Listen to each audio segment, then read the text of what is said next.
बनारस की आवाज news channel like subscribe share जरूर करें। जय हिंद साथियों, आप देखना शुरू कर चुके हैं बनारस की आवाज न्यूज चैनल। बनारस में लगातार यातायात व्यवस्थाओं को लेकर नए नए नियम आ रहे हैं और ई रिक्शा और ऑटो जैसे ड्राइवरों के गाड़ियों के चालान हो रहे हैं और लगातार कई स्टैंडों पर भी अवैध स्टैंड की बात सामने आई है। और इसी बीच दुर्गा कुंड में भी एक स्टैंड था, वहां पर भी स्टैंड हटा दिया गया है। और लगातार बनारस के अंदर यातायात व्यवस्थाओं को लेकर, स्टैंड को लेकर कई तरह के मामले आ रहे हैं। क्या कहना चाहेंगे कि बनारस के अंदर वीआईपी मूवमेंट को लेकर किस तरह से चालकों को परेशान किया जा रहा है? सबसे पहले संविधान निर्माता बाबा भीमराव की जयंती को सबको हार्दिक बधाई और शुभकामनाएं। देखिए, बार बार ये मुद्दे उठते हैं, अवैध स्टैंड, जबकि हकीकत में बनारस में जो अवैध स्टैंड हैं उनका ही पता नहीं। कागजों पर जो हर साल नगर निगम टेंडर जारी करके पेपर कागज पर 20 जगहों पर 42 स्टैंड, 44 स्टैंड दर्शाता रहता है, हकीकत में वो स्टैंड है कहाँ? तो जब स्टैंड नहीं है तो गाड़ियाँ कहीं ना कहीं तो खड़ी करके सवारी को उतारेगा ड्राइवर, कहीं ना कहीं तो बैठाएगा ही। तो बनारस में अवैध नाम की कोई चीज़ नहीं है। जब आप रोड पर नगर निगम का स्टैंड के नाम पर पैसा ले रहे हैं तो रोड पर ही पार्किंग हुई ना। बनारस का कोई ऐसा चौराहा है जिसकी कोई उस चौराहे की कोई सी सड़क है जहाँ रोड पे खड़े होकर नगर निगम के पार्किंग के नाम पर पैसा न वसूला जाता हो? तो जब आप रोड पर ही पार्किंग का पैसा ले रहे हैं तो हमारा स्टैंड भी रोड पर है, तो कोई अवैध स्टैंड नहीं। और रही दुर्गा कुंड की बात, तो दुर्गा कुंड आज से नहीं, जब से बनारस में ऑटो चलना शुरू हुआ, वह स्टैंड वहाँ पे है। नगर निगम के कागजों पर भी वही स्टैंड पिछले हर साल से दर्शाया जा रहा है। लेकिन कुछ तथाकथित नेताओं द्वारा अपने निजी स्वार्थ के लिए उस स्टैंड को खत्म करने का प्रयास किया जा रहा है। इस तरह दुर्गा कुंड हटाया गया है ना, दुर्गा कुंड का जो पिछले कई सालों से वहाँ स्टैंड है, 35 वर्षों से हाँ, नगर निगम का रिकॉर्ड उठा के लोग देख लें, और वहाँ पर्याप्त जगह है, कोई दिक्कत नहीं है। लेकिन क्षेत्रीय सभासद द्वारा, जो कि सत्तारूढ़ दल के हैं, उनके द्वारा जो आपत्ति करके उस स्टैंड को हटाया जा रहा है, कहीं ना कहीं ये ऑटो चालक, रिक्शा चालकों के हित में नहीं है। और सत्ता के बल पे अगर वहाँ हटाया भी जा रहा है तो आने वाले दिनों में चुनाव है, सत्ता का जो हनक है वो भी देखा जाएगा। बनारस में अवैध गाड़ियाँ बहुत ज्यादा चलना शुरू हो गई। कोई अवैध गाड़ियाँ नहीं है। कौन अवैध गाड़ियाँ है? कोई अवैध गाड़ियाँ बनारस में नहीं चल रही। कौन कह रहा है कि अवैध? कैसे दावा कर सकते कोई अवैध नहीं चल रही है? मतलब देखिए, बनारस में जितनी भी या कहीं भी जो भी गाड़ियाँ निकलती हैं, शोरूम से जाती हैं ऑटो में, उनका रजिस्ट्रेशन होता है। बिना परमिट के उनकी रजिस्ट्रेशन की कापी मिलती नहीं। वो अलग की बात है कि कोई रूट का उल्लंघन होता हो, सीमा क्षेत्र का उल्लंघन करते हो, वो अलग की बात है। लेकिन परमिट नहीं है, ये बेईमानी है। माल्या बाबतपुर है, राजा तालाब है, रामनगर है, सोलापुर है, तमाम जगहों की परमिट लिया था आरटीओ विभाग जारी करता है। अब हम सीधा सा सवाल है, अगर किसी भी परिवार को स्टेशन आना उस क्षेत्र से, तो क्या करेगा?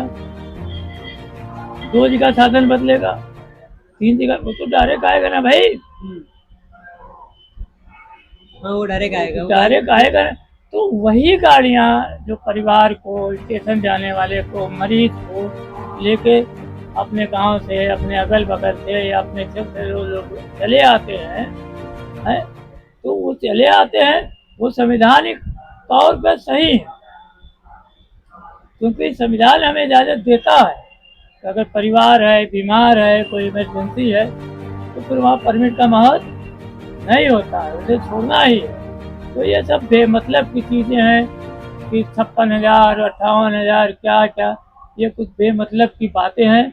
ना बनारस में 56,000 गाड़ियाँ हैं, ना 56,000 गाड़ियों का टोटल रजिस्ट्रेशन है।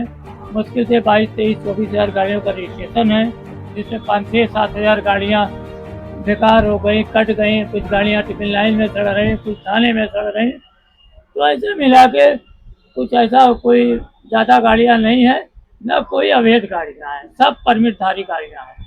वो अलग की बात है कि वक्त पड़ने पे वो जो उनका रूट का नियम है उसका उल्लंघन करते हैं, लेकिन वो भी संवैधानिक के दायरे में। तो कहीं ना कहीं ये जो उल्लंघन है, कहीं ना कहीं जो हमारे काशी में दर्शनार्थी आ रहे हैं और तमाम जो पर्यटक आ रहे हैं, तो जो ये जिम्मेदारी जो ई रिक्शा चालक या ऑटो चालक लेते हैं कि उनको सही स्थान तक पहुँचाने की। ये बताओ, बनारस में लाखों लोग रोज दर्शन के लिए आ रहे हैं, एक ऐसी घटना बता दो जहाँ ऑटो चालक रिक्शा चालकों ने किसी दर्शनार्थी के साथ, किसी के साथ कोई ऐसा कांड किया हो, बता दो हमें एक भी, एक बता दो। लाखों आ रहे हैं रोज, एक बता दो हमें। तो मेरा रिक्शा चालक, ऑटो रिक्शा चालक तो सबको सम्मान के साथ दर्शन करा रहा है, उनकी मंजिल तक पहुंचा रहा है, क्या कर रहा है, कौन सा गुनाह कर रहा है भाई। रही यातायात विभाग की बात, लोग तरह तरह के आरोप लगाते हैं, लेकिन यातायात विभाग इस गर्मी में धूप में 12-12 घंटे रोड पर खड़ा, न कहीं उनको बैठने की जगह है, न पानी पीने की व्यवस्था है। कितनी मेहनत कर रहा है। और लोग जो इल्जाम लगा रहे हैं कि यातायात विभाग अवैध संचालन करवा रहा है, या ये सरासर सब बेमतलब की बात है। यातायात विभाग इसलिए कंजेस्टेड शहर को, इतनी छोटी पतली सड़क वाले शहर को बराबर मेहनत करके बराबर चला रहा है, कोई अपनी घटना नहीं घटता। ये थोड़ा बहुत जाम कहीं लगता है तो लगता है, लेकिन वो मेहनत कितनी करते हैं। आप देखा होगा कहीं किसी उनके लिए बैठने की जगह है किसी चौराहे पे, कहीं पानी पीने की जगह है। इस गर्मी में जो आदमी 12-12 घंटा 8-8 घंटा ड्यूटी कर रहा है, उससे पूछो ना। बैठ के बकवादी करना, बैठ के भाषणबाजी करना बड़ा आसान है, जमीनी हकीकत देखो क्या। तो कुल मिला के प्रशासन की भी कमियां हैं, चालकों में भी कमियां हैं, कमियां सब में हैं। ज्यादा आरोप जो है ई रिक्शा चालकों पर क्यों लगता है? कमजोर वर्ग, वो कमजोर तबका है, सीधा टारगेट इसीलिए किया जाता है, कमजोर तबका। लोग अपनी गलतियों को भी उन्हीं पे फोड़ना चाहते हैं, लेकिन हकीकत कुछ और है। नगर निगम सबसे बड़े गुनहगार है। बनारस की जो अवैध स्टैंड और ये रोड पे गाड़ी खड़ा करना, ये जो चीजें हैं, इसका सबसे बड़ा अपराधी कोई है वो नगर निगम। लगातार एक ही ठेकेदार से 60 घाट करके 10% हर साल टेंडर बढ़ा के उसी को देता, और उसी ठेकेदार को 20 रुपये जुर्माना लगा चुका है, और जुर्माना भी लगा रहे, ठेका भी दे रहे हैं। ठेका भी दे रहा है। अब समझिए दूसरी चीज, उनके जो नियम और शर्तें उसमें लिखा हुआ है, पढ़ लीजिएगा करके। बैरिकेडिंग होना चाहिए, पीने का पानी होना चाहिए, बैठने की जगह होना चाहिए, और पार्किंग का शुल्क पार्किंग स्थल के अंदर ही लेना है। क्या कहीं ऐसी व्यवस्था है जहाँ पार्किंग के स्थल के अंदर नगर निगम का पैसा लिया जाता हो? नहीं। बड़े हास्पद की बात यह है कि एक तरफ पार्किंग के नाम पर पैसा लिया जाता है, उसी गाड़ी को उसी जगह पे यातायात विभाग में पार्किंग पे चलाते हैं। एक ही तरह का कानून है। ये है बनारस का नगर निगम का घोटाला। सबसे बड़ा बनारस में हमारे चालकों का अपमान का भागीदार अगर कोई है तो वो नगर निगम है। मेयर साहब जब चुनाव हो रहा था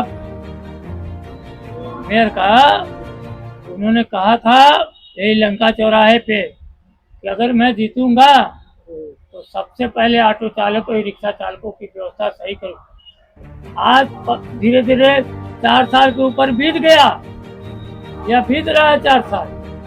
कितने ऑटो चालक रिक्शा चालकों को उन्होंने व्यवस्था सही की है। अब की चुनाव में वो बताएं। भाषणबाजी कागज पे नगर निगम चलता है और मुंह से उनकी खाली भाषणबाजी चलेगी तो चालक जागरूक हो चुका है। अब के चुनाव में उनको सबक सिखाया जाए। ठीक है, ध्यान रखें।